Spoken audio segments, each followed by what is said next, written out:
حسبنا الله ونعم الوكيل نعم المولى ونعم النصير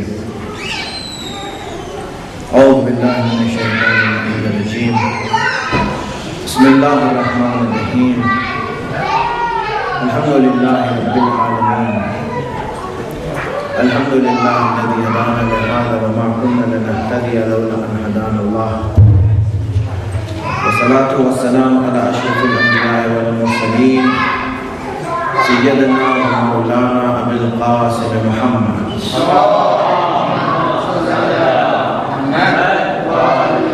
وعلى آله الطيبين الطاهرين المعصومين أما بعد فقد قال الله الحكيم في كتابه المتين بسم الله الرحمن الرحيم ألم أعهد إليكم يا بني آدم لا تعبدوا الشيطان إنه لكم عدو مبين وأن اعبدوني هذا صراط مستقيم صلوات على محمد وآل محمد.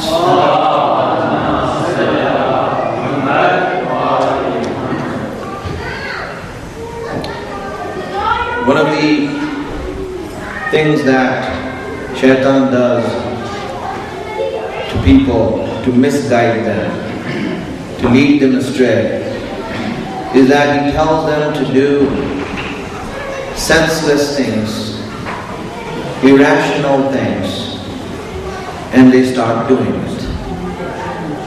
And they start believing in things that do not make sense or have no basis, no proofs. And this quality that Shaitan infuses in them is something that he himself has portrayed. He himself has shown. That's why he's giving this quality to others. When Allah asked Shaitan and said, "Ma mana'aka an la tasjuda id amartuk." He says, why didn't you make sajda?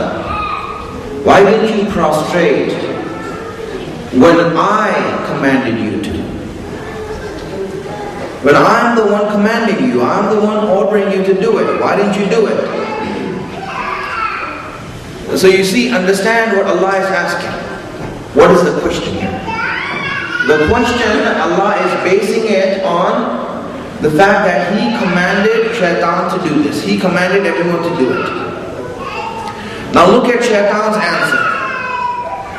Shaitan answers back and says, when Allah asks him, why didn't you make sajda? He says, Ana khayrun minhu.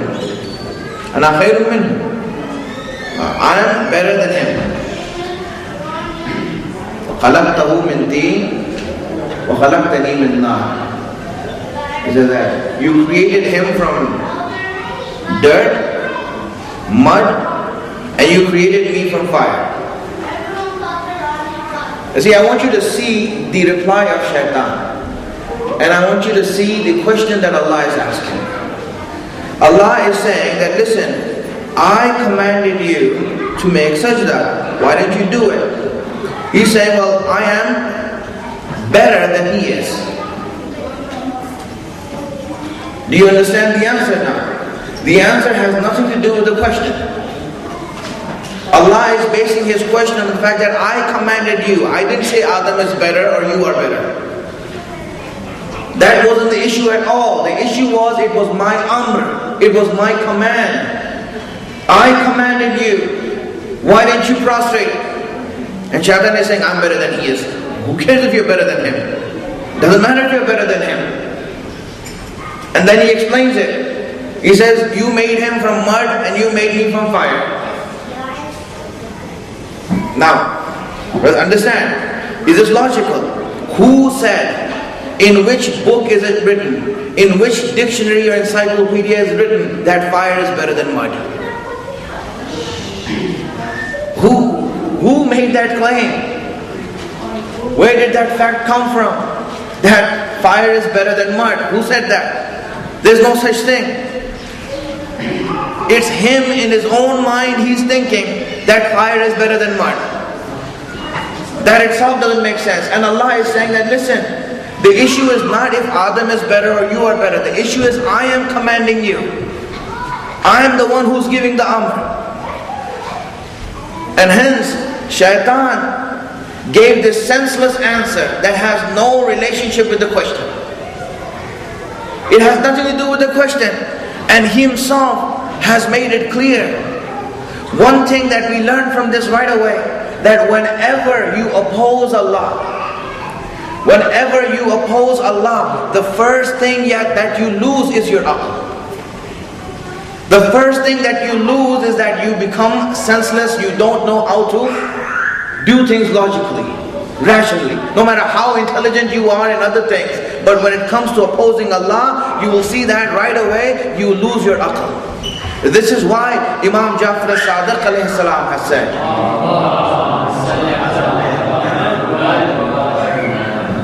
he had said that we thank Allah that Allah has made our enemies dumb and stupid. Ahmak and Asfa. You know, they are stupid. Now it's not that they are not clever. It's just that when they want to do something, when they want to harm the truth, when they want to fight against haqq, that's when they lose their aql. They do things that make no sense. I'll give you some examples so you understand it very clearly. How they lose their aql and how they lose their reasoning at the time they oppose Allah. Salawat ala Muhammad wa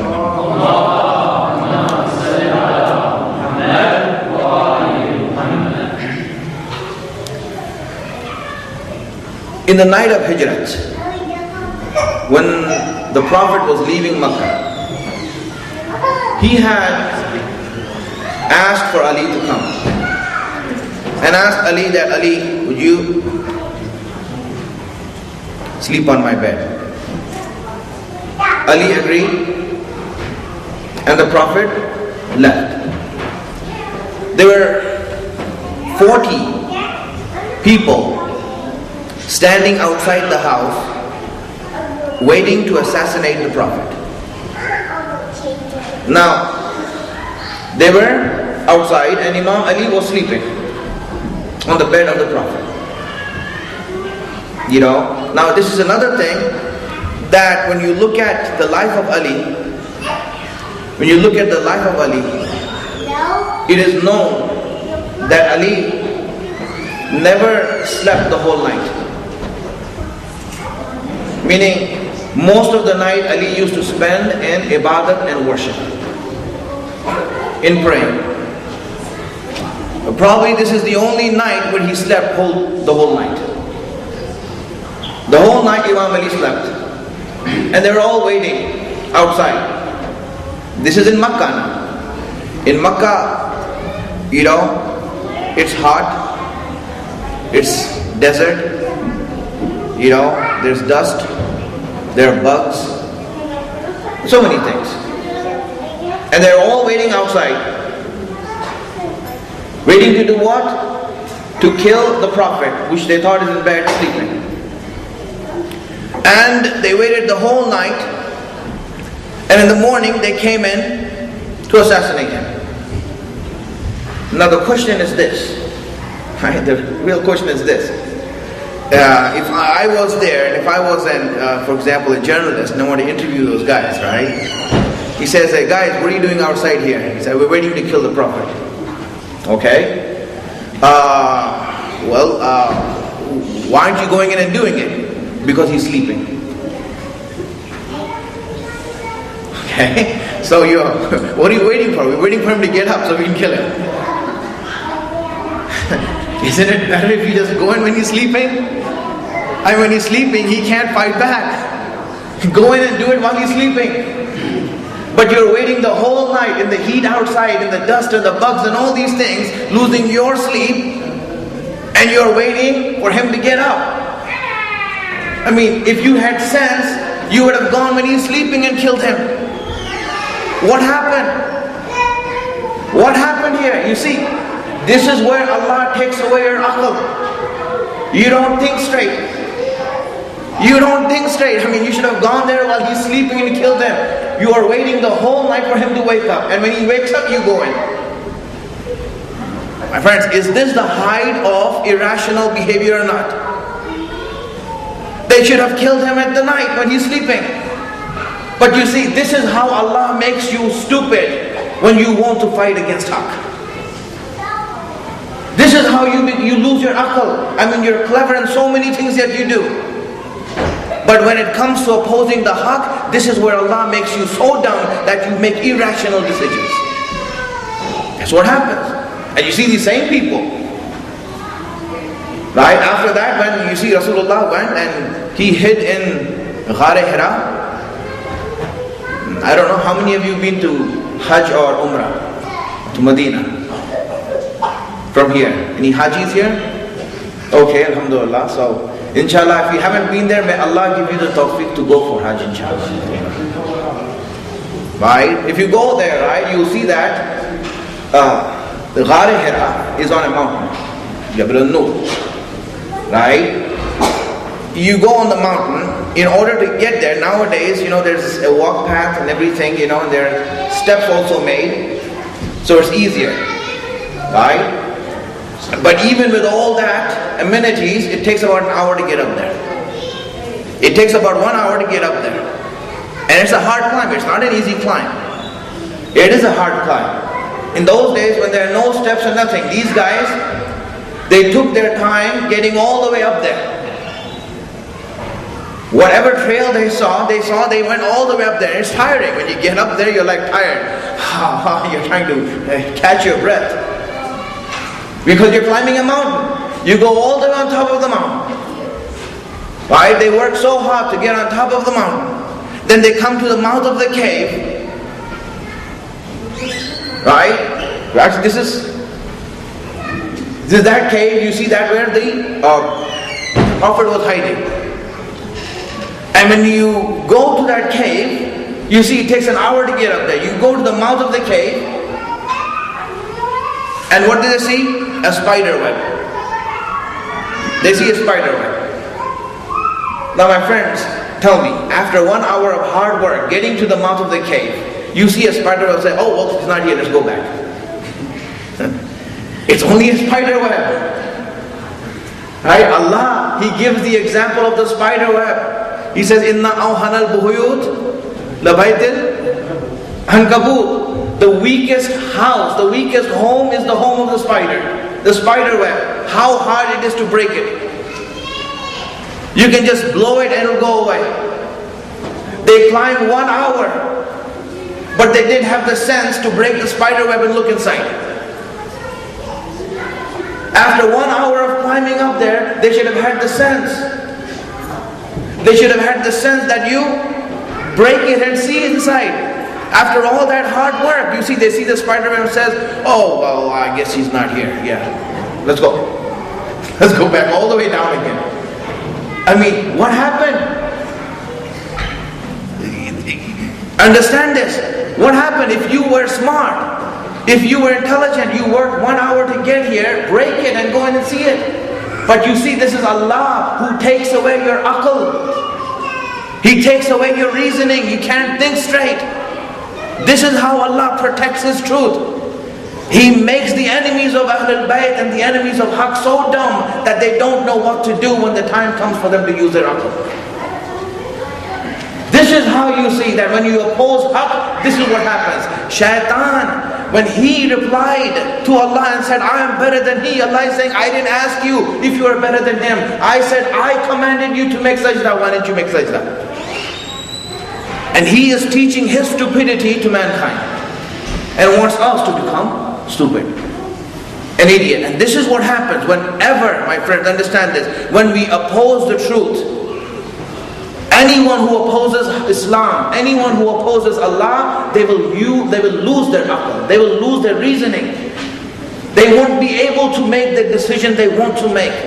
Allah will make them stupid so that they don't understand what's happening. And this is how Allah trains us and teaches us. He says, if you work for Allah, if you stand up for Islam, and if you fight for Allah's cause, then you see, even if there's a spider web between you and them, Allah will make that spider web protect you. Allah will make that spider web protect you. Their weapons were stronger. They had swords. They could have easily broken that spider web. But you see, their swords were no match for the spider web, because Allah willed it. And say, remember, this is how much we should trust Allah. That if we work for Islam, do not think that their weapons can ever harm you.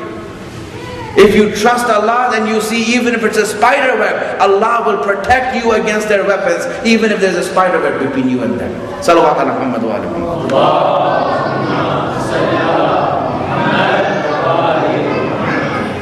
This is something that we need to understand. And shaitan, he infuses this into mankind to believe in baseless things, senseless things, and we start believing in them. And we lose the foundation that Islam gave us, the strong foundation that Islam gave us. Our aqidah is not based on dreams. Our aqidah is based on firm and sound reasoning. That's why we are strong. That's why Allah wanted us to be strong.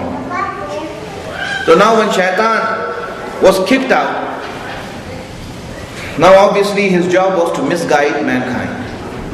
And my friends, from here I will start through history. How did shaitan misguide mankind? What were the weapons that he used? We will go through the weapons that shaitan uses to misguide mankind. And these weapons, used one at a time. One at a time he used those weapons. And the first weapon, the first assault of shaitan, the first weapon that shaitan uses to misguide mankind is called hasad. Hasad is envy or jealousy. This is the first weapon that shaitan used against mankind. First thing that he used to misguide mankind. And this happened in the time of Adam. And he put envy between the children of Adam, Abil and Qabil. And this weapon that he has, which is hasad, the weapon that he has, hasad, is a weapon that he himself was inflicted with. A lot of people think that yes, that he was kicked out because he had pride. But you see, his answer is saying that it was hasad because he was kicked out of heaven. Envy. He couldn't stand the fact that he worshipped Allah for 6,000 years, obeyed Him for 6,000 years. And this new kid on the block, Adam, new kid on the block, he comes around and he becomes the Khalifa, Allah's representative, his vicegerent. How can that be? He could not handle that fact. He couldn't take it that is the case. And hence you see, envy is such an evil thing. Envy is such an evil thing that shaitan, it afflicted shaitan, and it made him, my friend, understand what happened to shaitan. He knew that if he opposes this, he will be condemned forever. He will be condemned forever.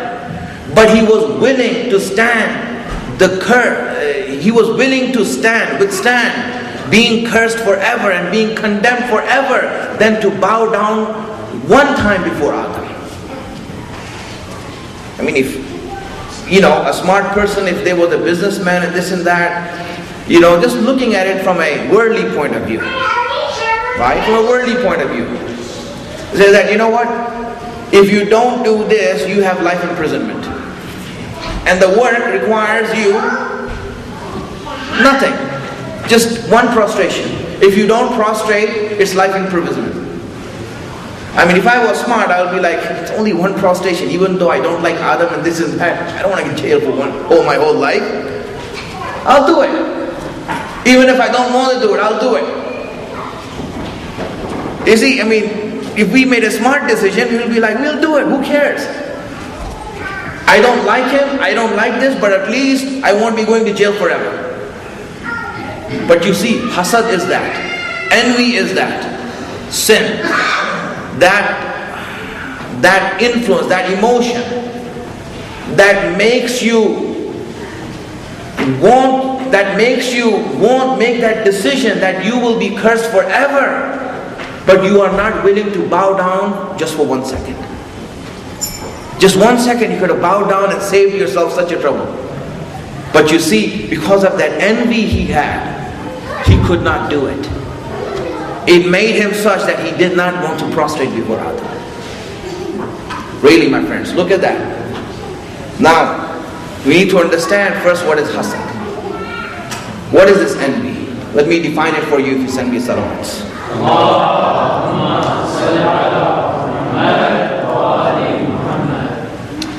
In your life, you come face to face with many people. Your friends, family, workers. In every place you go, you will meet people and come face to face with people.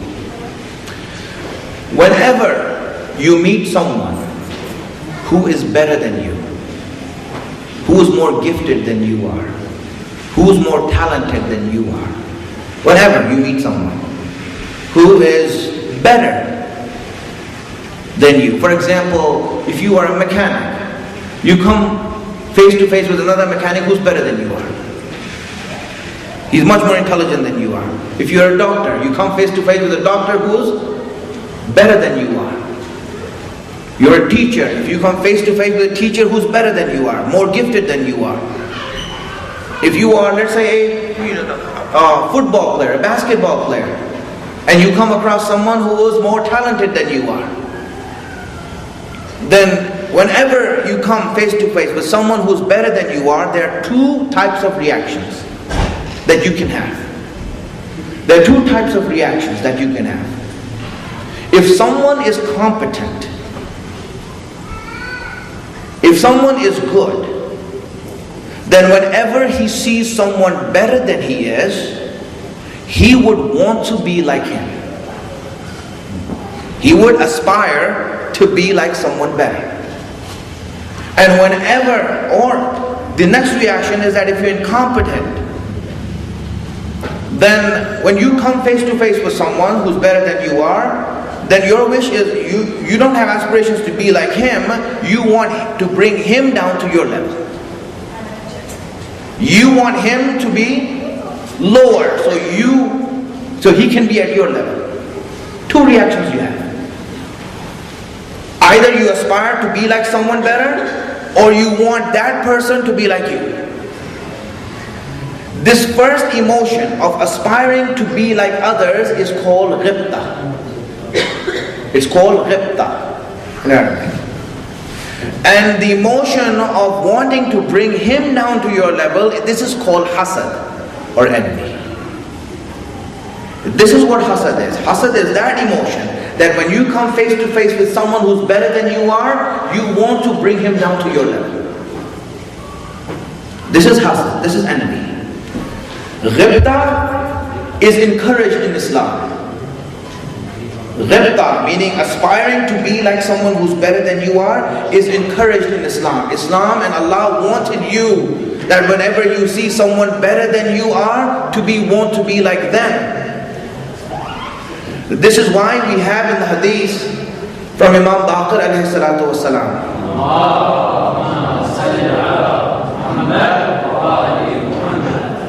He had said, and understand this hadith and you will understand what ghibta is. He said that when it comes to dunya, you should look at people, for example, in worldly things, like wealth, worldly positions. When it comes to worldly positions, he says, do not look at those who have more than you, look at those who have less than you. Always keep your focus on those who have less than you. And when it comes to akhirat, meaning issues of hereafter, of faith and piety and knowledge, then do not look at people who are lower than you are, meaning who have less than you. Look at people who have more than you. Look at people who have more than you. Why? Because when you look at, in worldly sense, when you look at people who have more than you, then you would want what they have. Meaning if you see someone has a bigger house, and your eyes are in his house, then you want a bigger house for yourself. When you see someone who has a better car, then you want a better car for yourself. That's why in worldly sense, look at people who are poorer. Because when you look at those who have less than you, then you will be thankful for what you have. You will be appreciative of what you have and thank God for the things that you have. Otherwise, if you look at the rich, then you'll be looking at your house and saying, oh, what a dump do I live in. And you will hate yourself for driving the car that you drive. It always breaks down. A used car. Right? It always breaks down. It's a used car. Right? And you look at other people's car, it's brand new. Right? And you'll be like, hating what you have. That's why Imam says, do not look at the rich, at the lives of the rich. Look at those who are poor, so you can be thankful for what Allah has given you. So that you can do shukr to those that Allah has given you. But in matters of akhirat and issues of akhirat, then he says, do not look at those who are lower than you. Meaning those, for example, who sin, who drink alcohol, who watch haram things. Do not look at those people who are lower than you. Look at those people who are higher than you. Because if you look at those people who are lower than you, who sin all the time that you don't, but you see that they do those sins that you don't. I mean, we all sin, we all do wrong, we all make mistakes. But when you see someone doing evil and crimes and this and that, you see, well, at least I'm not like him. I'm good. You start believing that you are good. When you see someone who's lower than you, say, well, at least I don't do that. At least I don't rape people. At least I don't kill people. So I'm better than him. You see, this quality comes when you look at those who are lower than you in that regard. Lower than you in that regard. That's why it is said, look at those people who are higher than you, meaning who have more piety, who are stronger in worship, who are stronger in knowledge.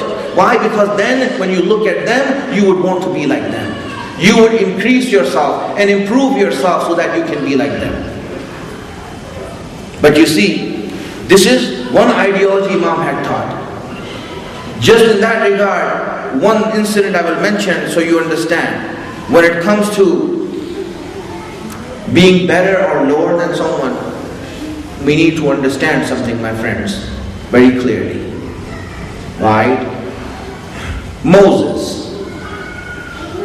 Musa alayhi salam, when he was the leader of the people and the prophet of the time, he had a thought in his mind that I am an ulul azm prophet, so I should be better than everyone else. It was just a thought, a passing thought in his mind. And Allah wanted to show him something, teach him a lesson. So he called Moses and said, Moses, grab that this necklace that was there. You know, it was a rope, right? He says, Moses, I have a task for you today, a workshop, a hands-on activity. Moses said, anything for you, my Lord. He says, go and put this around someone that you think is lower than you are. Someone who's lower than you are. Go put this rope around someone's neck. So Moses took that rope and he went around looking for someone who is lower than he is. He went around, saw different people, says, no, they cannot be lower than me. They can't be lower than that, you know. I mean, he said that, no, it can't be. So he was on his way back and he saw a dead dog that was rotting on the side of the street. He says, maybe this dog is lower than I am. It's a dead dog rotting on the side of the street. He saw the dead dog and he said, maybe this dog is lower than I am. And then as soon as he had that thought, he erased that thought, saying that no, it cannot be. Because that dog is a dog because God made him a dog. I am a prophet because God made me a prophet. There's nothing great in me being a prophet. There's nothing low in him being a dog. It is God who made him that. It is God who made me this. It is Allah who made me this. So he went back to Allah. And Allah said, what happened, Moses? I asked you to do something. Why don't you do it? He said, oh, Ya Allah, I couldn't. He said, oh, why not? He said, there's no one who's lower than me. Why? Because Allah, it is you who made me. It is you who made him. We aren't the one who's great. It is you who's great. It is you who's great. Not me, not them. We are what you made us to be. And then Allah told him that, Moses, if you had put this rope around that dog, I would have taken you off of the list of Anbiya and prophets. You won't be a prophet anymore. In other words, my friends, understand, when it comes to being low or great, no. All thanks is for Allah. If Allah has given us faith, then all thanks to Him that He has given us faith. If He has given us anything of goodness, it is all thanks to Him that we have it. We have nothing from ourselves. Nothing from ourselves. And that's how, you see, this is the ideology of Islam when you look at others. So ghibta is when you see someone who is better than you and you aspire to be like them. You want to be like them. It is said by Imam Zainul Abidin alayhi salatu wassalam.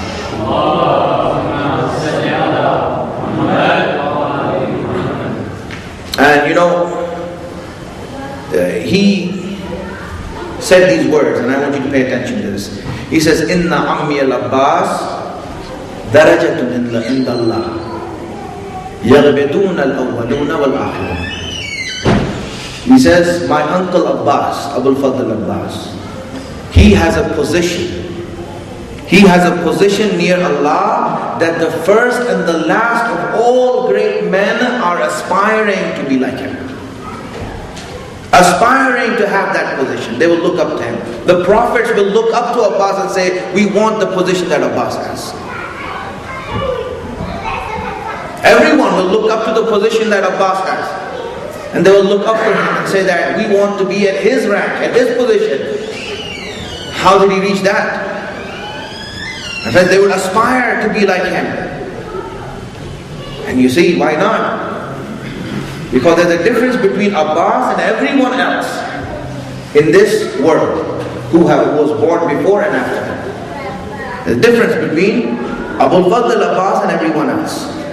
Everyone who is born, everyone, he's born, first of all, that light of faith kindles in his heart. He becomes mu'min. After he becomes mu'min, then he wants to sacrifice for his Creator. Then he wants to sacrifice for his Creator. You see that? He wants to give his life for his Creator, for his Master. Everyone. When you look at Adam, when you look at Nuh, when you look at Ismail and Jesus and everyone, they were born and they then had the emotion of sacrifice, that they want to sacrifice for their Master and Creator. Everyone. But then Abbas is different.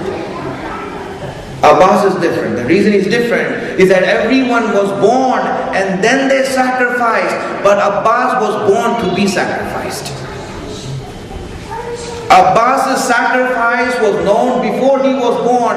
Imam Ali made the intention of sacrificing Abbas even before Abbas was conceived. He was born to be sacrificed, and hence that's why that sacrifice that has been intended before it is born, that person is known as Abbas. That's why everyone aspires to be like him. Like everyone wants to be like Ali. Everyone wants to be like Ali. But really, Who can be like him? You can be like him in something or the other. But there's always one thing that Allah has made with his birth. Since his birth, he has given Ali something that no one can be equal to him in that regard. Everyone can try to have some quality or another of Ali, and they might reach it, they might not reach it. But there's one thing that Allah had made in Ali that no one will be able to have. No one can have, even if they try to have it. And that is, He made Ali be born inside the Kaaba.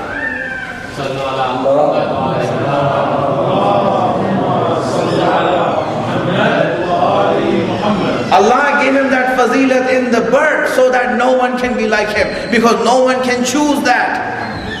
No one can choose that. They're born, they don't know which house they're born in. You don't know which house you're born in, you are just born. But it is Allah who chose where Ali is going to be born. Yes, my friends, this is a fadilat that you see, that Allah has given them. That when He wanted us to aspire to be like them. But those who are weak, those who are dhaif, to them, when they see Ali, they can't be like him, so they want to bring down Ali to their level. They want to bring down Ali to their level. When they saw the Prophet, they saw he's greater than them, so now they want to bring him down to their level. There's one last thing, understand this. They couldn't withstand the Prophet that, you see this. Muslims try so hard to put down the Prophet. Oh, Prophet is nothing, he couldn't even read and write. Couldn't even read and write? What are you talking about? He couldn't even read and write. Yes. Isn't that, why are you trying to emphasize that? Why? Because they saw that the Prophet is better than them. Instead of trying to be like them, they wanted him to be like their own selves. Instead of being like him, instead of trying to be like him, you want him to bring him down. And they look for points. They say, oh, he can't read and write. Who said he can't read and write? Who said he can't read and write? Yes. And you see that even our people, they try to, think that. Even some of our ulama have written down in their books. Ummi means that he is illiterate. It doesn't mean he's illiterate. It means he's uneducated. He wasn't educated by any man. It is Allah who taught him. Ar-Rahman allama al-Quran. He is the one who taught the Prophet. And Allah taught the Prophet. So now, they came to the understanding that, he cannot read and write. Right? And we are also into that. And I just want to get rid of that doubt. So that anyone who has this. And friends, just one or two things I'll say. There are many other things, but because of the lack of time, I'll just say one or two things. So you understand it very well. Right? Really, the Prophet, his character that we have seen, that he has shown, that Allah has attested to, is that he would never ask anyone to do something but that he himself has done it before everyone else. This is that Prophet who would pray the whole night where his feet are bleeding. And Allah had to stop him and say, Taha wa ma anzalna al-Qur'ana litashqa. We didn't reveal this Qur'an so it can be a burden on you, that you make it hard on yourself. It is that Prophet who used to pray the whole night, and he used to tell people, okay, you pray only 5 times a day. Only 17 rakat for you, but I will pray the whole night to Allah. That Prophet who does himself, who sacrifices himself before he will ever ask anyone to do it. Even when you hear about that incident of a mother who came with a boy who ate too much honey, right? The Prophet said that I will advise him, but not today, come back tomorrow. And when he came back tomorrow, he advised him, don't eat honey. So why didn't you say the same thing yesterday? You said the same thing yesterday, you saved me a trip. Oh, because yesterday I ate honey, I couldn't advise him because I have done it myself. You see, that Prophet who would never say something to someone unless that he does it, and he knows the Quran, he knows Allah, where Allah says, كَبُرَ مَقْتًا عِنْدَ اللَّهِ أَن تَقُولُوا مَا لَا تَفْعَلُونَ. Allah hates those who say things that they don't do. Allah hates those. So now, if that is the character of the Prophet, then when the Prophet is telling and everyone, he is encouraging everyone that you should read and write. If he's encouraging others, how is it possible that he should not do it and he is asking everyone else to do it? They don't understand what kind of an assault they are hurting the Prophet's character with when they say that. He's encouraging you to read and write. He's saying for you to write, and he himself is not going to learn? Or no?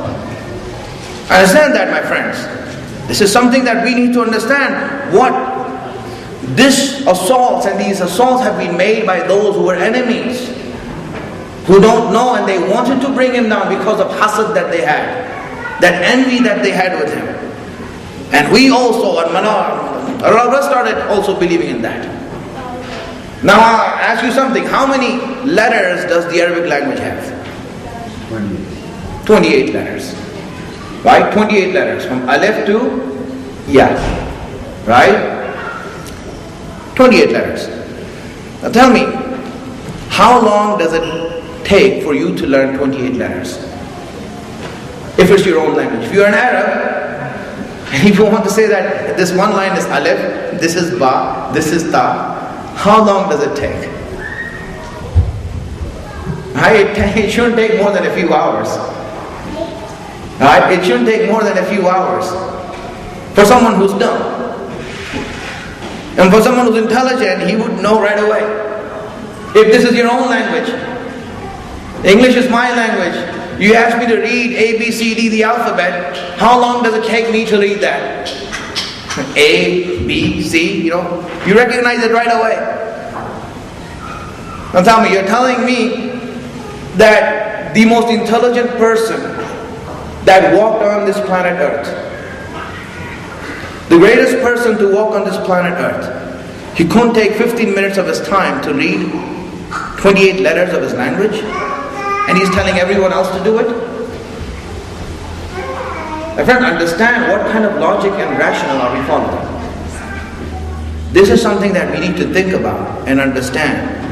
Ideology, and what is the right ideology, and who is the Prophet, and who are Ahlul Bayt. We need to understand the right way of understanding who these people are, so that we don't have the wrong concepts in our mind.